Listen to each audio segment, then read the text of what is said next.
আসসালামু আলাইকুম, কেমন আছেন আপনারা সবাই? আশা করি সবাই খুব ভালো আছেন, আমরাও খুব ভালো আছি। আজকে নিয়ে আসলাম আর একটা ভিডিও, সেটা হচ্ছে গাব খাওয়ার ভিডিও। দেশি গাব কীভাবে পারলাম আর বাচ্চাদের সাথে কীভাবে খেলাম সব কিছু আপনাদের সাথে ভিডিও করবো। আশা করি আমার পুরো ভিডিওর সাথে থাকবেন। ভিডিওর শেষে মজা আছে। আমার ভাগ্নি আর মেয়ে আজ 2-3 দিন আমাকে বলতেছে চলো গাব পেড়ে নিয়ে আসি, গাব পেড়ে নিয়ে আসি। ওই গাবওয়ালা নাকি ওদের গাব পাড়তে দেয় না, সেজন্য আমাকে সাথে নিয়ে যাবে। সেজন্য ভাবলাম চলো যাই, সকালে তোমাদের নিয়ে গাব পেড়ে আসি।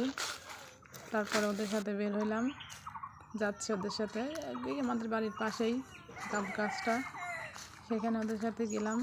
গিয়ে আমরা গাব পারলাম, গাছে উঠলাম। ওদের আমার বোনের মেয়ে আর আমার মেয়ে গাব গাছে ছবি উঠাবো। গাব গাছের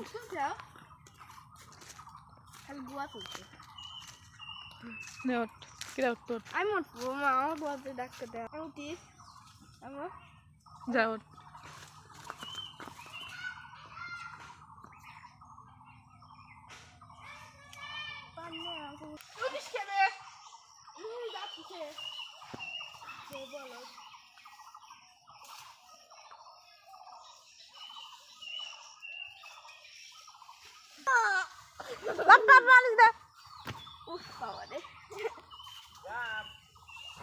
গাছওয়ালা জিজ্ঞেস করতেছিল আমি বললাম যে আমরা গাব পাড়তে আসছি।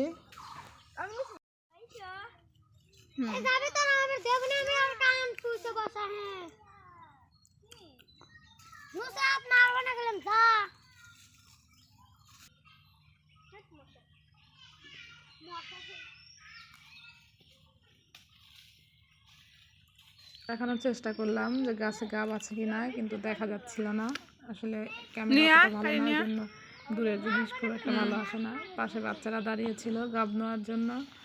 আমার মেয়ে নামতেছে গরান। আসলে এটা একটা খাল বলা চলে, খালের মধ্যে গাব গাছটা, সেখান থেকে আমরা গাব পাড়তেছিলাম। তারপরে আমার ভাগ্নি নেমে আসলো গাছ থেকে। আমরা এখন বাইরে চলে যাচ্ছি। বাড়িতে গিয়ে দেখলাম বেশ কয়েকটা 15-20টার মতো গাব পাড়ছি। এই যে দেখেন, খাচ্ছি পাকা গাব। আসলে পাকা গাছ পাকা গাবের মজাটাই অন্যরকম। ধন্যবাদ ভিডিওটা দেখার জন্য। আর এইভাবে ভিডিও দেখবেন, সাথে থাকবেন, আর একটা করে লাইক শেয়ার দিয়ে যাবেন। ভিডিওটা ভালো লাগলে একটা শেয়ার দিয়ে যাবেন আপনারা। আসসালামু আলাইকুম।